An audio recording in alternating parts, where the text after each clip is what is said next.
జరిగింది. మరి భారతదేశ రాజ్యాంగ సృష్టికర్త అయినటువంటి బాబాసాహెబ్ అంబేద్కర్ గారు మరి ఈనాడు రచించిన రాజ్యాంగం ప్రపంచంలోనే అతిపెద్ద రాజ్యాంగం ఏదంటే బాబాసాహెబ్ అంబేద్కర్ గారు రచించిన రాజ్యాంగం.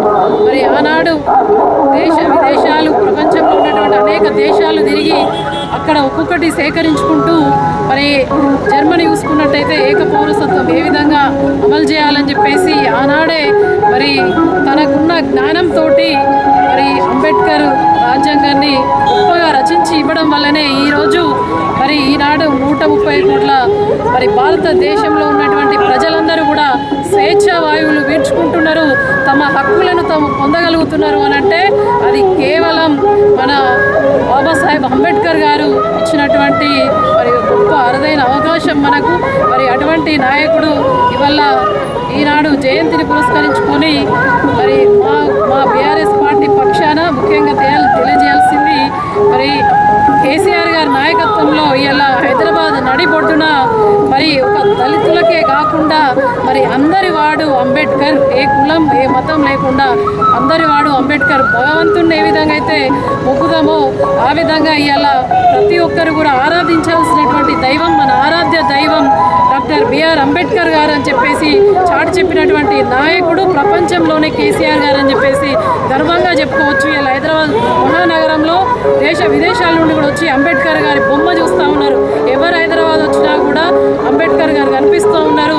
మరి మన రాజ్యాంగ శిల్పి అయినటువంటి అంబేద్కర్ గారికి గొప్పగా గౌరవించి ఇవాళ కేసీఆర్ సారు నడిబొడ్డు పెట్టడం అనేది నిజంగా కూడా గర్వకారణం. కానీ రాను ఆ యొక్క విగ్రహానికి ఇప్పుడున్నటువంటి ప్రభుత్వం కనీసం చేతులకి మొక్కకుండా దండేసే పరిస్థితి కూడా లేదు. కనీసం ఇవాళన్నా కూడా వేసి మరి మన యొక్క ఆత్మగౌరవమైనటువంటి అంబేద్కర్ గారిని గౌరవించుకోవాలని చెప్పేసి తెలియజేస్తూ ఏదేమైనా కూడా మరొకసారి డాక్టర్ బిఆర్ అంబేద్కర్ గారి జయంతిని పురస్కొని బీఆర్ఎస్ పార్టీ పట్టణ ప్రముఖులు కూడా లాక్డౌన్ నుండి చేసిన కుటుంబ సభ్యులందరి పక్షాన మరి వాళ్ళు అర్పిస్తూ ఉన్నాం. రాజ్యాంగం కల్పించినటువంటి హక్కుల్లో భాగంగానే ఇవాళ ఒక మహిళలకు 50% 33% రిజర్వేషన్లు అయితేనేమి, కేసీఆర్ సార్ అయితే 50% రిజర్వేషన్లు లోకల్ బాడీస్లో అమలు చేయడం జరిగింది. కాబట్టి రాజ్యాంగానికి తూట్లు పడకుండా, రాజ్యాంగాన్ని పరిరక్షణ కాపాడకుండా మరి ఇవాళ ఈ యొక్క ప్రభుత్వం పనిచేస్తూ ఉన్నది. మరి అక్కడ ఉన్నటువంటి రాహుల్ గాంధీ పాంచడాయ్ అని చెప్పేసి అంబేద్కర్ రచించిన రాజ్యాంగం చేతిలో పట్టుకొని తిరుగుతూ ఉన్నారు. కాకపోతే ఇక్కడ ఉన్నటువంటి కాంగ్రెస్ నాయకులు ఏదైతే ఉన్నారో మరి రాజ్యాంగాన్ని తుంగలోకి ప్రయత్నం చేస్తూ ఉన్నారు. ఇది ఎట్టి పరిస్థితుల్లో మరి సమాజం ఊరుకునే పరిస్థితి లేదు. వారిచ్చిన రాజ్యాంగాన్ని కాపాడుకోవాల్సిన అవసరం, పరిరక్షణ మనందరి బాధ్యత అని చెప్పేసి తెలియజేస్తూ జై భీమ్.